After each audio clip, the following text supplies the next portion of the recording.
அனைவருக்கும் வணக்கம். இது ஞானக்கீற்று. நான் விருத்தாச்சலத்திலேருந்து பக்கத்துலேருந்து பேசுகிறேன். என் பேர் ராஜகுமார். இன்றைக்கி நம்ம எடுத்துக்கிற ஒரு தலைப்பு ஜோதிடம். ஜோதிடத்தில் நிறைய தகவல்களை நிறைய பரிமாறிக்கிறாங்க இணையதளத்திலலாம். இருந்தாலும் அதை பற்றிய ஒரு சின்ன அலசல் பார்ப்போம் அப்படின்னு சொல்கிறது தான். ஜோதிடத்தில் 12 கட்டம் இருக்குது, 12 ராசிகள், 27 நட்சத்திரங்கள், ஒரு நட்சத்திரத்துக்கு 4 பாதம். இதை வச்சு தான் எல்லா விஷயமும் பண்ணிக்கிறது. இதை வச்சு தான் 9 கிரகங்கள். இதுதான் ஜோதிடம். ஜோதிடங்கிறது இதுதான். என்னென்னா 12 ராசி, 27 நட்சத்திரம், 9 கிரகம். இதை வச்சு எல்லாத்தையும் சுற்றிக்க வேண்டிதான். எல்லாம் சுற்றி அதிலே தான் வரும். இதுதான் ஜோதிடத்துக்கான ஒரு அலசல். இது ஒரு சின்ன விஷயமாக இதை பார்க்க போகிறோம். 27 நட்சத்திரத்துக்கும்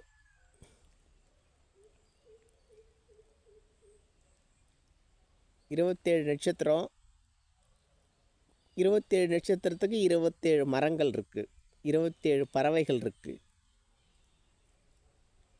27 நட்சத்திரங்களுக்கு 27 பறவைகள், 27 மரங்கள் இருக்குது. விலங்குகள் இருக்குது, விலங்குகள் இருக்குது.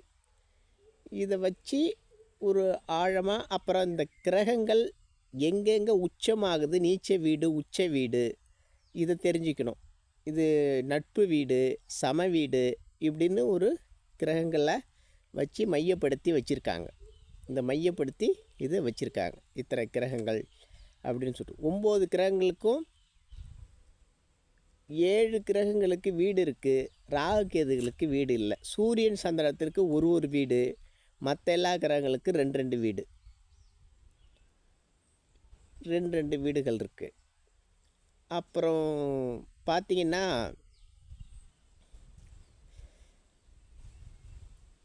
27 நட்சத்திரத்துக்கு காரகருக்கு வீடு இருக்குது. என்னென்ன காரகர்? 1ஆம் வீட்டுக்கு யார் காரகர், 2ஆம் வீட்டுக்கு யார் காரகர்? 1ஆம் வீட்டுக்கு சூரியன் காரகர், சூரியன் காரகர். 2ஆம் வீட்டுக்கு குரு காரகர். இது மாதிரி 12 வீடுகளுக்கும் 12 காரகர். 3ஆம் வீட்டுக்கு செவ்வாய் காரகர், 4ஆம் வீட்டுக்கு சந்திரன் காரகர், 5ஆம் வீட்டுக்கு குரு காரகர். இது மாதிரி காரக கிரகங்களும் மையப்படுத்தி வச்சுருக்காங்க. இப்படி ஒவ்வொரு வீட்டுக்கும் ஒவ்வொரு விதமான பலன் இருக்குது.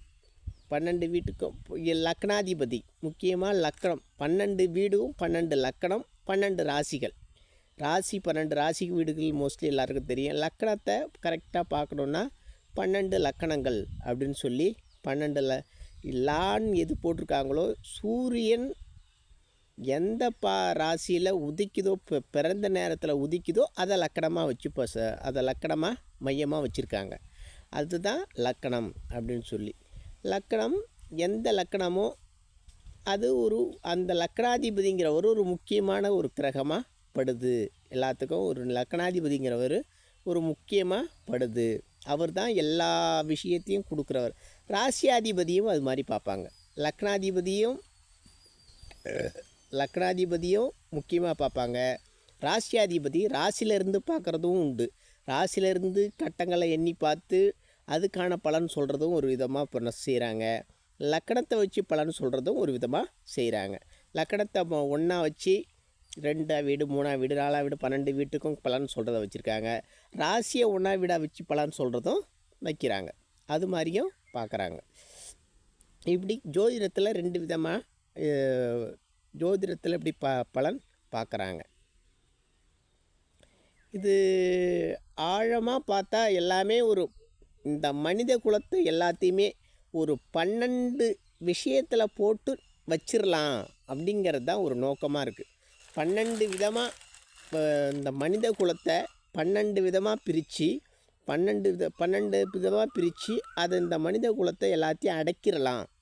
போட்டு ஒரு ஒரு ஒரு ஒரு கூட்டுக்குள்ளே அடைக்கிடலாம் அப்படிங்கிற மாதிரி மையமாக வச்சு இப்படி இந்த 12 விதத்தில் தான் இந்த மனித குலமே இருக்கும் அப்படிங்கிற மாதிரி வச்சு ஒரு மைய கருத்தாக வச்சுருக்காங்க. 12 ராசி. இது ஒரு ராசிக்கு 30 பாகை. ஒரு ராசிக்கு 30 பாகை. அது மாதிரி 12 ராசிக்கு 360 பாகை.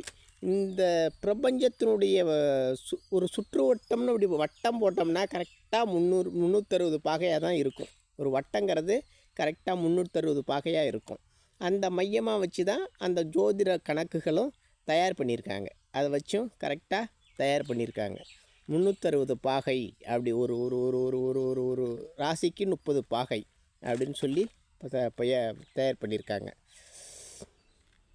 அப்புறம் கிரகங்கள் சுற்றுறதுக்கான கால அளவு ஒன்றுக்கும் கொஞ்சம் மாறுபடுமா. சனியாக 30 வருஷம் ஆகும். ஒரு சுற்று வர்றதுக்கு சனி 30 வருஷம் எடுத்துக்குது. அந்த 12 கட்டத்தை ராசியும் சுற்றி வர்றதுக்கு ஒரு கட்டத்தை நகர 2.5 வருஷம் ஆகுது. 12 கட்டத்துக்கும் 30 வருஷம் ஆகுது. குருவா 12 வருஷம், ஒரு வருஷத்துக்கு ஒரு கட்டம் நகருது. ராகு கேதா 18 வருஷங்கள் அந்த 12 கட்டத்தையும் சுற்றுறதுக்கான கால அளவு 18 வருஷங்கள். இது இது இது வந்து வெளிவட்ட கோள்கள். செவ்வாய் 1.5 மாதத்துக்கு ஒரு தடவை ஒரு கட்டத்தை நகரும்.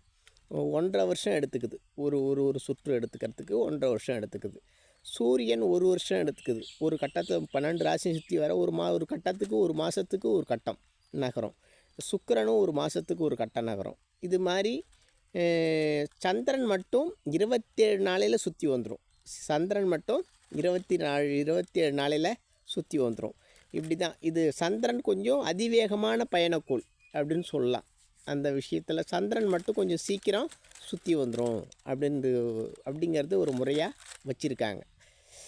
இப்போ இந்த சுற்றி வர கால அளவை வச்சு மனித குலத்துக்கும் சில நடைமுறைகள் நடக்குது அப்படின்னு வச்சு ஒரு மையமாக வச்சு கருத்தை சொல்கிறது தான் ஜோதிடம். இப்போ இந்த கால அளவை சுற்றுறதை வச்சு அது கோச்சார பலன் அப்படின்னு சொல்லுவாங்க. சுத்திரி வர்றதை குரு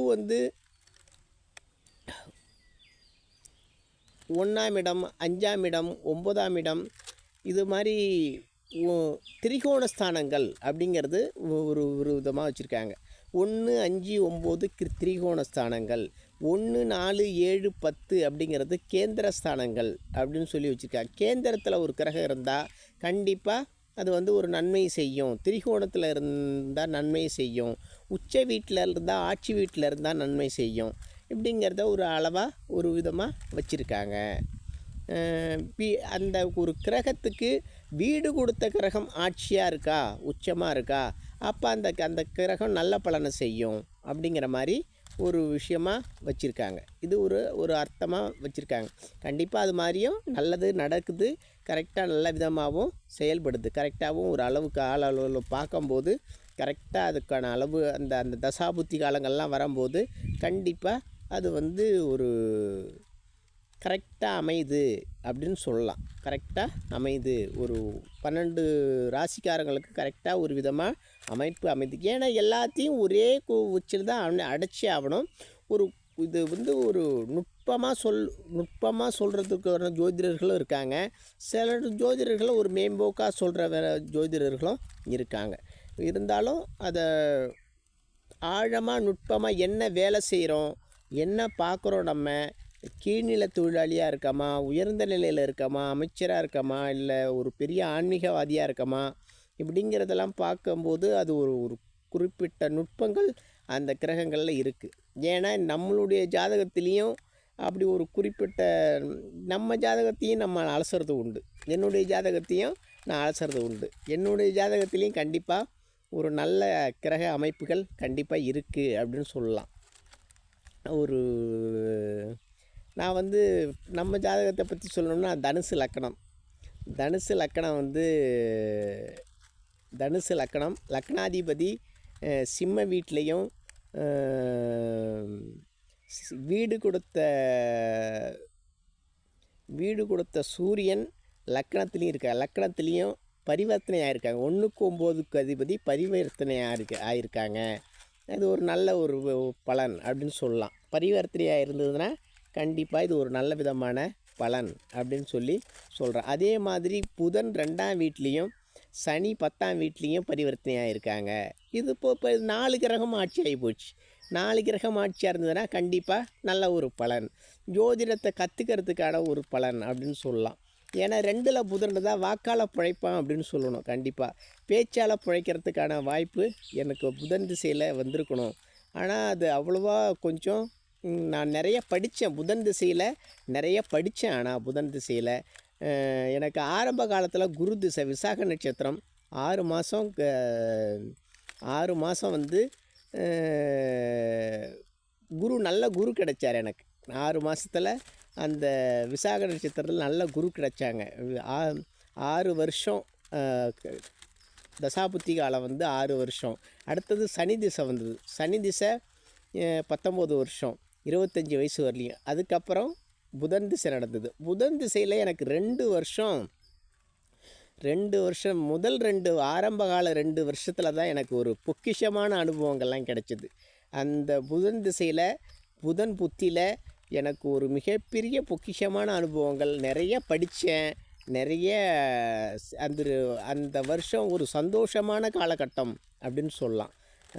25லேருந்து 27 வயசு வரலையும் அது ஒரு பொக்கிஷமான வருஷமாக அந்த 2 வருஷத்தையும் அந்த 2.5 வருஷத்தையும் பார்க்குறேன் அப்படின்னு சொல்லலாம். நல்லது. ஒரு ஜோதிடமும் ஒரு குறிப்பிட்ட அமைப்பு எனக்கு கேது திசை நடக்குது. கேது திசையில் குரு புத்தி நடக்குது. இப்போ வந்து ஒரு நல்ல ஒரு ஒரு ஒரு நல்ல ஒரு எனக்கு சில தடைகள் அதெல்லாம் கொஞ்சம் புதன் புத்திக்கு அப்புறம் ஒரு சின்ன ஒரு ஆக்சிடெண்ட் நடந்துச்சு. அதனால் கொஞ்சம் பிரச்சனையை சந்தித்தேன். நான் நிறைய பிரச்சனையை சந்தித்தேன். அதுக்கப்புறம் அது கொஞ்சம் புதன் திசையில் கேது புத்தியில் ஒரு சின்னதாக ஒரு ஆக்சிடெண்ட் நடந்ததால் அதனால் நிறைய உடல்நிலையில் ஒரு பிரச்சனைகளை சந்தித்தேன். அது புதன் புத்தி முழுக்க ரொம்ப ஒரு ஒரு ஒரு ஒரு ஒரு கஷ்டமான ஒரு இதெல்லாம் போயிட்டு இருந்தது. ஆனால் நம்பிக்கையாக தான் செயல்படுவேன். எந்த ஒரு விஷயத்துலையும் நம்பிக்கை தளர்ந்து போகவே மாட்டேன் எந்த விஷயத்துலையும். ஆனால் நம்பிக்கையாக செயல்பட்டேன். நல்ல விதமாக போச்சு. இப்போ ஒரு நல்ல ஒரு காலகட்டம் சுக்கிர திசை. இனிமேல் 45 வயசுக்கு மேலே ராசியை வச்சு மையமாகப்படுத்தி பார்க்கலாம்.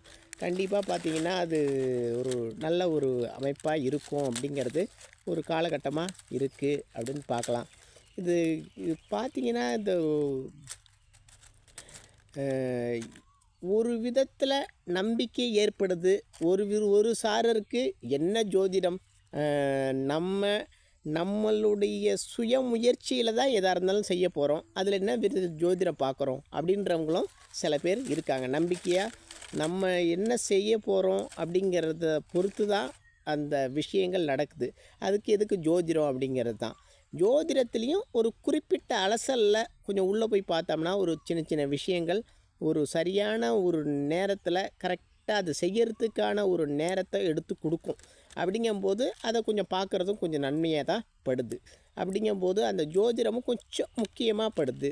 அப்படிங்கும்போது அதை நீங்கள் படிச்சிங்கன்னா நம்பிக்கை ஏற்படும். ஜோதிடத்தை படிக்கும்போது அது நம்பிக்கை ஏற்படுது. படிக்காத போது அதுக்குனுடைய நம்பிக்கை ஏற்படுறதுக்கான வாய்ப்பு இல்லை. அது தெரியாது. அது தெரிஞ்சால் தானே அதனுடைய நம்பிக்கை ஏற்படுறதுக்கு. அது ஒரு குறிப்பிட்ட சாரத்தோட ஒரு அம்சமாக பார்க்கப்படுறதால கண்டிப்பாக ஜோதிடமும் ஒரு அம்சமாக பார்க்கப்படுது. நல்ல விஷயமாடா படுது. ஜோதிடமும் கொஞ்சம் முக்கியம் அப்படிங்கிறது கரெக்டாக நம்ம எடுத்துக்கலாம். ஒரு குறிப்பிட்ட அம்சங்களை பார்த்து அதை நிர்ணயிக்கிறதுக்கு கொஞ்சம் நல்லாயிருக்கும் அப்படின்னு சொல்லலாம். அப்புறம் ஹோரை இருக்குது. தினமும் நம்ம என்ன கிழமையோ அந்த கிழமத்தினுடைய ஹோரை காலையில் 6 மணிலேருந்து ஸ்டார்ட் ஆகும். சூரிய உதயத்துக்கு அப்புறம் அதை நம்ம கரெக்டாக கணக்கு எடுத்துக்கணும். சூரிய உதயத்துக்கு அப்புறம் 6 மணிக்கு மேலே எந்த டைமில் சூரிய உதயமாகுதோ அந்த டைமில் இருந்து கண்டிப்பாக அந்த ஹோரையை கணக்கு பண்ணிக்கணும். அந்த ஹோரை முதல்ல வரும். ஃபஸ்ட்டு இப்போ சூரிய ஹோரை, சுக்கிர ஹோரை, புதன் ஹோரை, சந்திர ஹோரை, சனி ஹோரை, குரு ஹோரை, செவ்வாய் ஹோரை. இது கண்டினியூவாக ரொட்டேஷனாக இப்படி சுற்றிக்கிட்டே வரும். கண்டிஷனாக ரொட்டேட்னா சுற்றிக்கிட்டே வரும். அந்தந்த அந்தந்த அந்தந்த கிழமையினுடைய ஹோரை காலையில் 6 மணிக்கு ஸ்டார்ட் ஆகும். இப்போ குரு ஹோரை அப்படின்னா அது ஒரு சுபஹோரை, சுக்கிர ஹோரை அப்படின்னா அது ஒரு சுபஹோரை, செவ்வாய் ஹோரையும் சனி ஹோரையும் கொஞ்சம் சில விஷயங்களுக்கு அதுலேயும் எந்த விஷயம் செய்யணுமோ அது செஞ்சுக்கலாம், அது மாதிரி செஞ்சுக்கலாம். எல்லா காலமுமே நல்ல காலம்தான். இருந்தாலும் ஒரு குரு ஹோரை சுக்கிர ஹோரை பார்த்து செஞ்சோம்னா அதில் ஒரு நன்மையான விஷயங்கள், நல்ல நல்ல விஷயங்கள், ஒரு கோயிலுக்கு போகிறது அப்படின்னா குரு ஹோரையை பார்த்து போகிறோம் அப்படின்னா ஒரு நல்ல விஷயத்தை கொடுக்கும் அப்படிங்கிறது ஒரு ஐதீகமாக வச்சு அதை ஒரு ஒரு ஒரு வச்சு பண்ணியிருக்காங்க. அது மாதிரி பண்ணிக்கலாம். இது ஹோரை விஷயம் அப்படின்னு சொல்லி வச்சுக்கலாம். ஜாதகத்தில் நிறைய விஷயங்கள் இருக்குது. 60 வருஷம் இருக்குது. 60 வருஷத்தை நம்ம தமிழர்கள் 60 வருஷமாக முறைப்படுத்தி வச்சுருக்காங்க. பிரபவ சுக்கில பிரமோத பிரஜோதிதி இது மாதிரி கரெக்டாக ஒரு 60 வருஷத்துக்கு பேர் வச்சுருக்காங்க. 60 வருஷங்கிறது ஒரு சுற்று அப்படின்னு சொல்லி ஒரு சுற்று 60 வருஷம் நம்ம வாழ்க்கையில் வாழ்ந்தோம்னா அதை ஒரு ஒரு ஒரு பெரிய சுற்றாக வச்சு மையப்படுத்தி வச்சுருக்குறாங்க. இதெல்லாம் ஒரு கணக்கியல் முறைகளில் இது ஒரு ஒரு ஒரு அம்சமாக பார்க்கப்படுது அப்படின்னு சொல்லலாம். நல்லது. ஜோதிடத்தை பற்றி நிறைய பேசலாம். ஜோதிடம் பற்றி பேசுகிறோன்னா நிறைய விஷயங்கள் அதை பற்றி பேசிக்கிட்டே இருக்கலாம். அதுக்கான இணையதளத்தில் கூட அதுக்கான இது நிறைய வருது. பார்த்து தெரிஞ்சுக்கிங்க. அதையும் நிறையா பார்த்து தெரிஞ்சுக்க. நானும் கொஞ்சம் ஜோதிடம் பிஏ அஸ்ட்ராலஜி படிச்சிருக்கேன். அதனால் எனக்கும் ஜோதிடத்தை பற்றிய ஒரு புரிதல்கள் நிறையா இருக்குது. நம்ம பெருசாக கொஞ்சம் நம்ம எடுத்து பண்ணுறதில்ல. நம்ம தெரிஞ்சிக்கணும், அதை பற்றி தெரிஞ்சிக்கணும் அப்படிங்கிற ஒரு முக்கியத்துக்காக தெரிஞ்சு வச்சுருக்கேன். சரி, நல்லது. அடுத்தடுத்த வீடியோவில் ஜோதிடத்தை பற்றி சில தகவல்களை பார்ப்போம். நல்லது. நன்றி. வணக்கம். தேங்க்யூ.